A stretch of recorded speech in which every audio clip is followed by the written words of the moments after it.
our spotlight presentation today of Carolyn Wilson. She's an agronomist,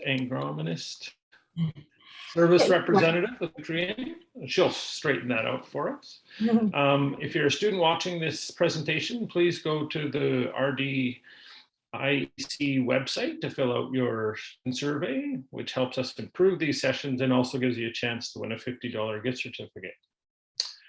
With that, I will turn it over to Carolyn. I need to be here. So yeah, I'm going to talk a bit about my job as an agronomist, agrologist, and agronomic service rep. So we'll just get right into it with the first slide. So a little bit about myself is that I'm just outside of Assiniboia, Saskatchewan. And oh, could you return to the first? There we go. Thanks. And so I love the outdoors and I love the garden. I love the work as far as the yard work and that, but I really wasn't interested in the farming per se when I grew up. Loved living on the farm, but didn't really participate in the farming.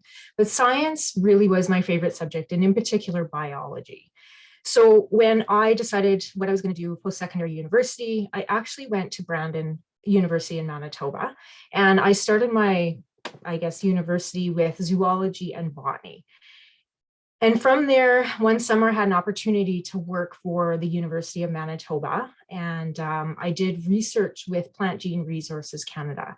And that actually was kind of the start of my career in agriculture, in putting that love of biology and the outdoors and connecting it with farming and the science behind farming. So I transferred to University of Saskatchewan to complete my Bachelor of Science in Agriculture degree, and I ended up with a crop science major. But while I was going to university, I also worked for Ag Canada on campus there, and I worked doing research there again, mostly in lab at that point in time, with biological control of weeds. So after university, had a number of different jobs, SAS crop insurance, I worked in a grain elevator, and I ended up as a crop inputs agronomist at one of the local co-op retails. So that's where I brought, some of that science and research biology part back down to the grower and started to learn about crop protection products and working with the farmers there. So I moved from that position into working with Syngenta, and I've worked with Syngenta for 12 years now. And I started as a sales rep in Southern Saskatchewan and moved into this current role as an Agronomic Service Rep in what we call the Plains District. So South Central and Southeast Saskatchewan, I cover a fairly large geography. So work duties. This is a tough one to describe. In a way, I sometimes have a hard time with this one because it's hard to explain, but I'm going to do my best to do that for you today. So one of the big pieces of my job is education. My main role is to be the lead technical resource or the lead agronomic support to the sales folks that work within my district as well as outside, and not just internally, but also with the retails that sell our crop protection products, the other agronomists that make recommendations on them, and the farmers that use them. So a lot of that training is either in person, in the field, or, like you see in the tour picture, or in the last, couple of years, we've done a lot more webinars and virtual training as well. So investigation's part of that. And what my job is as well is to get a call and go out to the field, do crop scouting for people, and do some identification and diagnosis of any field pests or issues that they're running into out in the field. So weeds, insects, disease. And I do that on numerous crops. So in Southern Saskatchewan, we have a huge range of crops that I work with.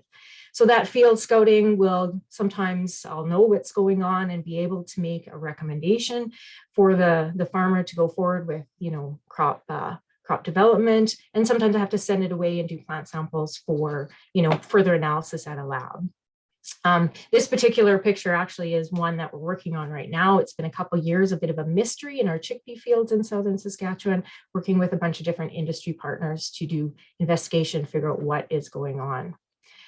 Project management takes up quite a bit of my time, and this includes a number of different products. So internally, I sit on a number of different project teams, and I work with people within our company throughout all of Canada with some of these teams.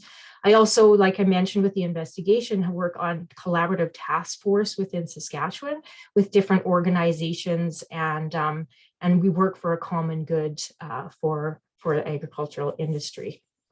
But a lot of it internally for me and locally is the project management around bringing new products, crop protection products to the field for our customers. And so organizing, planning field trials with cooperators, farmer cooperators, executing that, getting it applied, and then doing the evaluations and the data analysis throughout the season. So once you collect all that, you have to bring it back, put it together, and then there again, go back to the education piece and share that with the rest of the folks that you work with.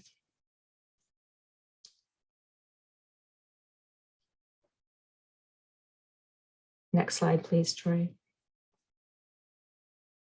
Oh, sorry. So, oh, sorry. I was, yeah. So this equipment in spaces, there's a lot of pictures here, and I apologize, but what I wanted to show was a wide range of things that I use. So every project can be a little bit different. Every call can be a little different about what you're looking for, what you're required to do. Majority of my time is spent in my little home office. I'm a remote worker, so I do work out of home, as well as probably 50% and sometimes more on the road. That depends on the season and the projects. But I do spend a lot of time on the road, usually 120 to 140,000 kilometers every 2 years. We work with everything from large equipment, as you see the weigh wagon in the bottom left-hand corner, as well as everything from, apps on our phone to keep us knowing where we're going, all kinds of books and resources, and then field stuff, equipment that we use, always have trowels and shovels, measuring tools, things like sweep nets, water sensitive paper, flags, everything from simple signs and fittings. My truck generally looks like a hardware store in season because I carry all of this with me. You never know when you're going to need it.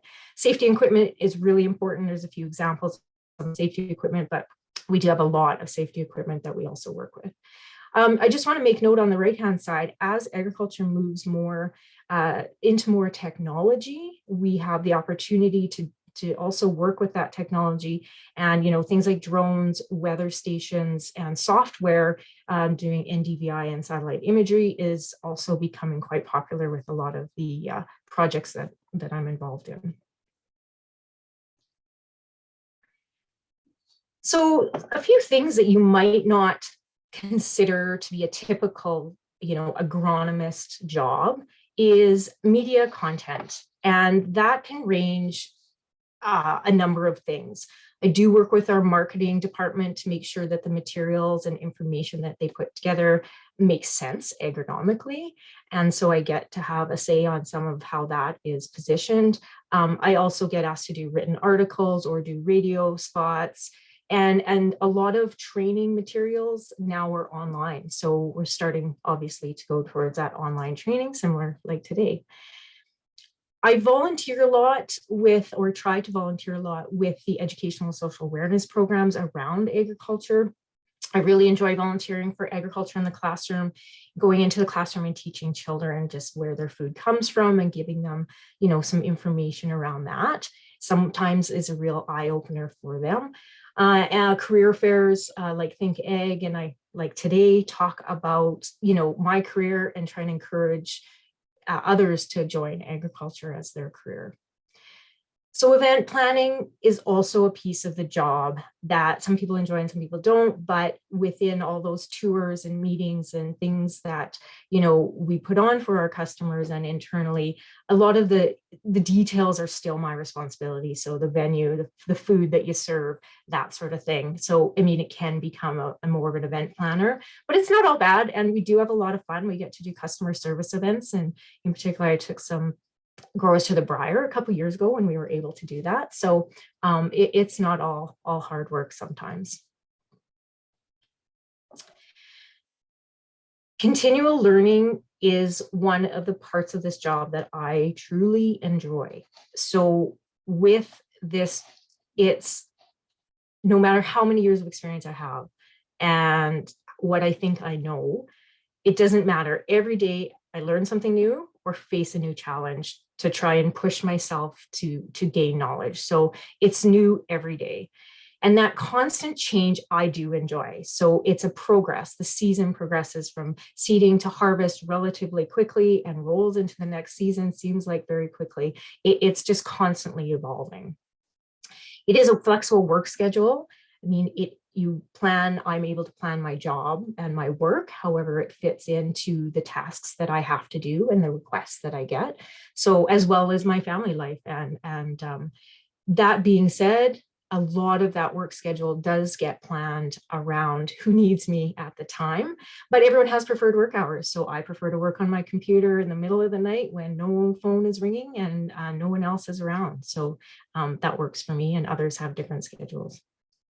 People in this industry are, I want to say, the best. Of course, I'm very biased, but I meet new people all the time. Everyone has a very interesting story and something to learn from them. And you won't meet more passionate people than in the ag industry. Everyone in this industry really is passionate about what they do.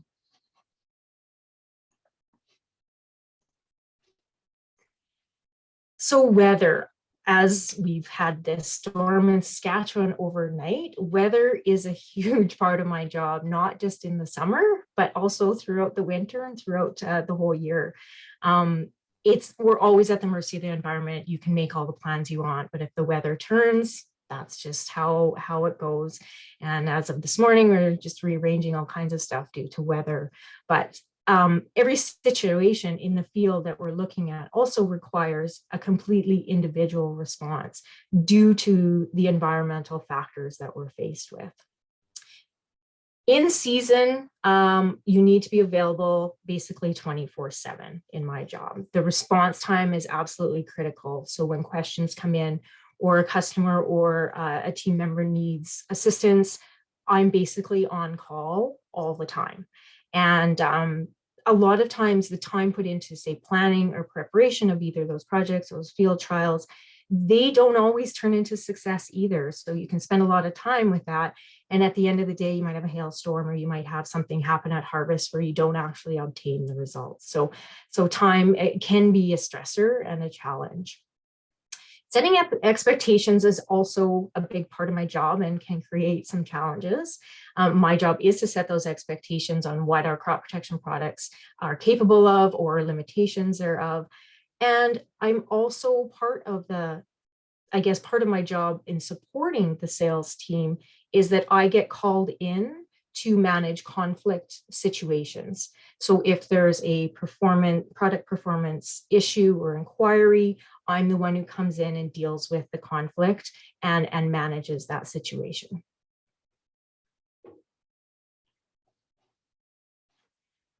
Average salary for an agronomist in Saskatchewan, I took some information off a survey that was done with the Saskatchewan Institute of Agrologists in 2019, is around that $84,000, not including bonuses. So depending on the company you work for and the role that you're in, there may be bonus opportunity.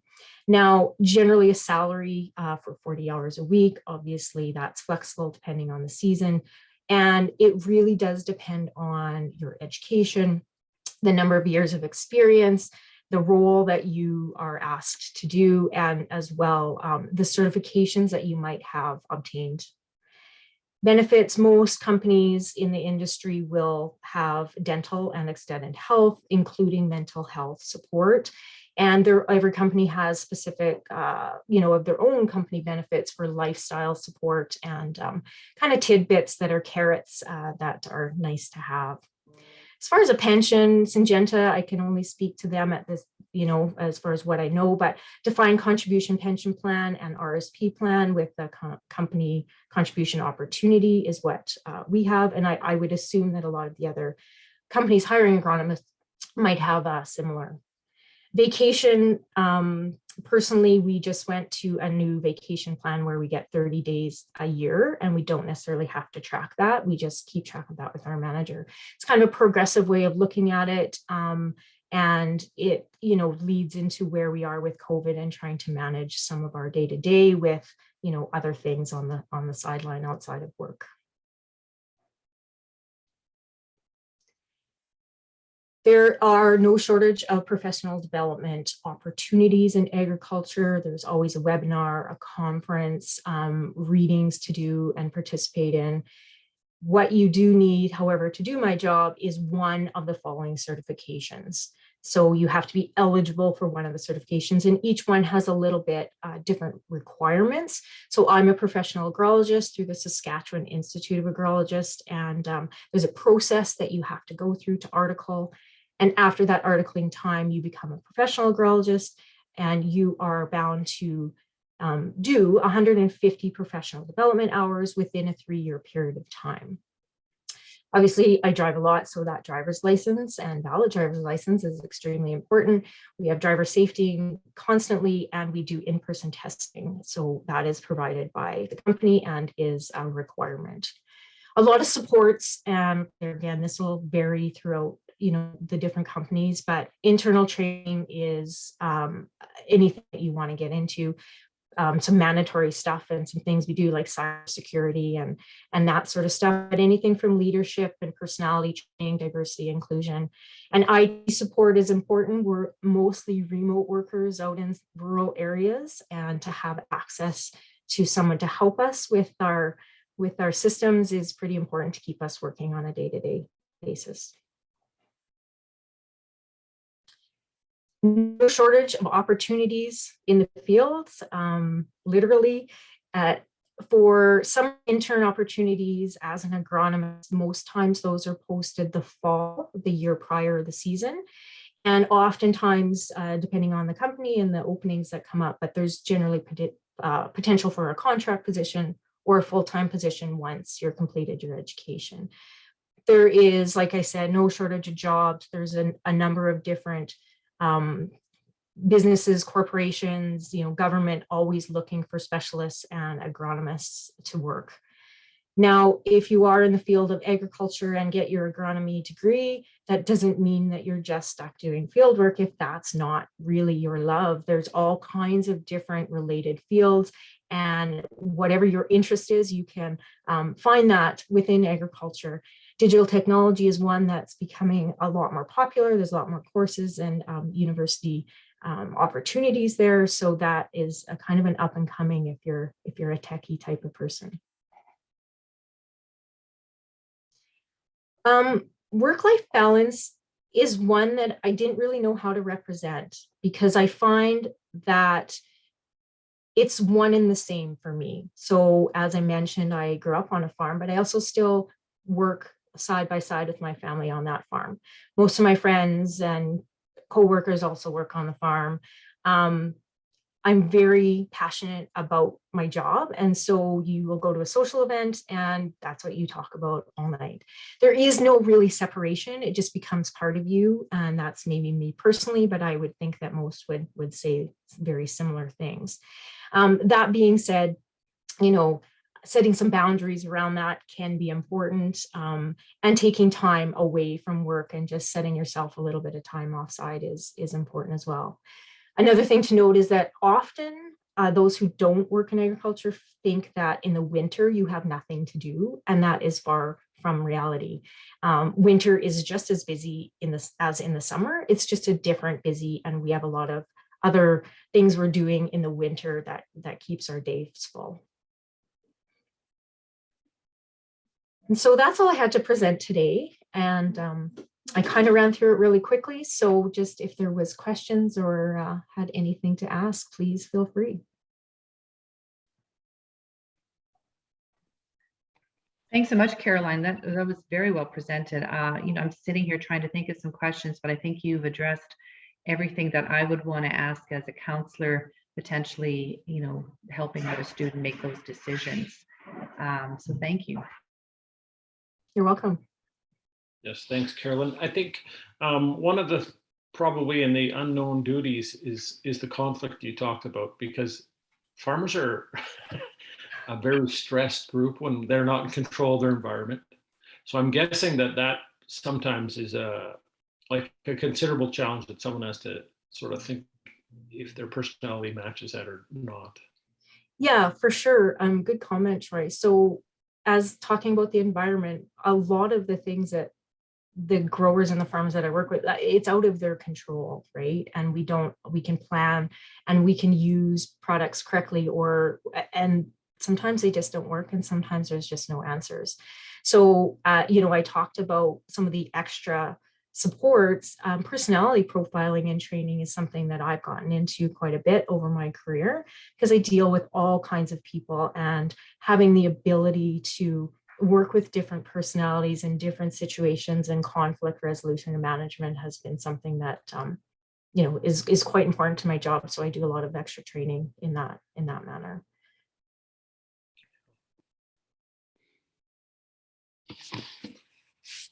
Anybody else have any questions? I guess they all left us, did they? Oh no, they're there. No, like I said, I'm still here, and like I said, I'm really trying to dig deep here with some questions. I like for Caroline. I know it's a business that's very popular. Like I said, I have 2 children in the egg business right now too. So I guess maybe one question I would think is, how is the job prospect? I know there's so many different ways you can go with an agronomy degree. You're with Syngenta now. What would you recommend, or what would you say to students maybe looking into this, and where to start, and maybe how can they kind of navigate their career? So that's a great question, actually. I have a number of students that I know personally that come to me and say, hey, do you know any opportunities in the field? The one thing about agriculture is that it's a very intimate type of industry. And if you are taking courses or, kind of in the college of university, or in the College of Agriculture at the university or in anywhere else, there is networking that just kind of automatically happens. But never be scared to reach out to someone, even if you don't know them, but they're an agronomist, or they work for a certain company.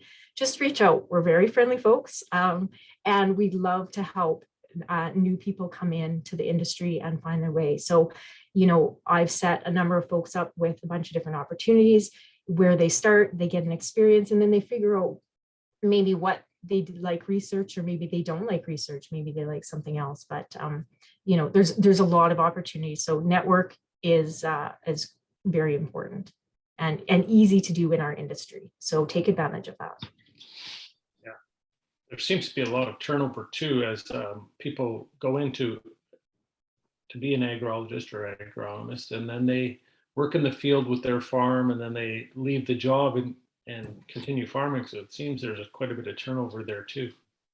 Yeah, for sure. I mean, it's there's always a succession with those farms, and there is turnover. So you might start in a job and have opportunity to do something different that is more of interest to you, but it feels like the opportunities are always there no matter which way you want to head with your career.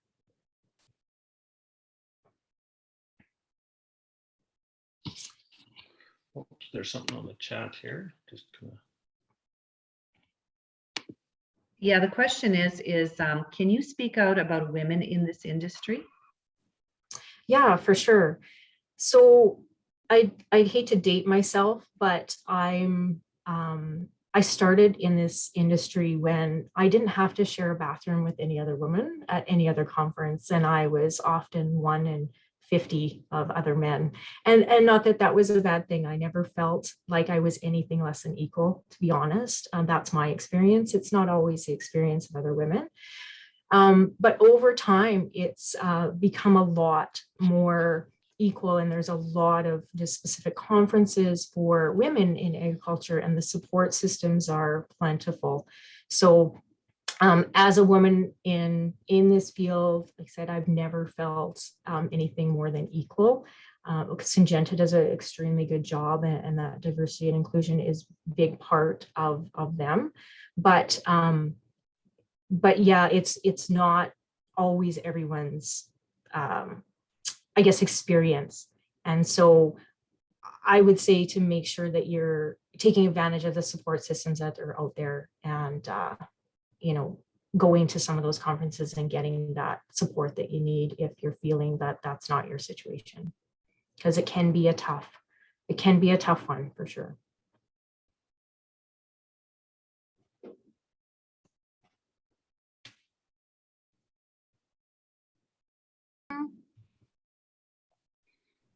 Okay, so the question was, what's really the worst part of my job? So this won't be for everyone as far as the worst part, what they think, but I really get, I guess personally, building presentations day after day sometimes, and creating presentations for online webinars and things like that. I don't mind doing, but I would prefer to be in the field, and I would prefer to be in front of a person and having a conversation. So, you know, there is no real absolute, I mean, worst stuff. You know, I used to dislike soil sampling, to be honest, but lots of people love soil sampling. So there's so many things that we do in our job that it's not, anything is nothing like daunting or is a job that you have to really, you know, plow through for too much of it. So I don't know if that made sense, but Yeah.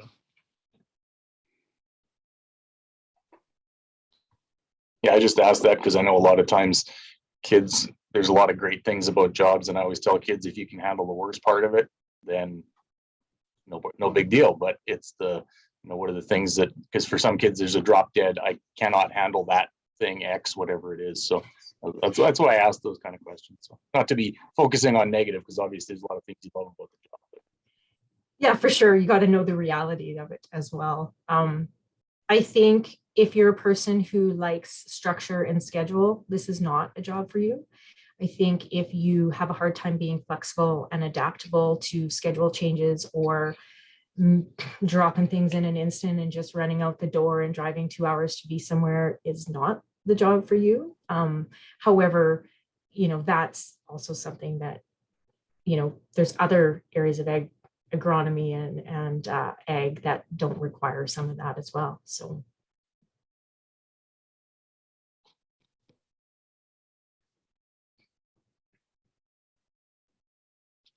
Okay, that looks like it. Thank you so much, Carolyn, for your time and your sharing your journey with us. I'm sure the students will find it very valuable. very welcome. Thanks for having me.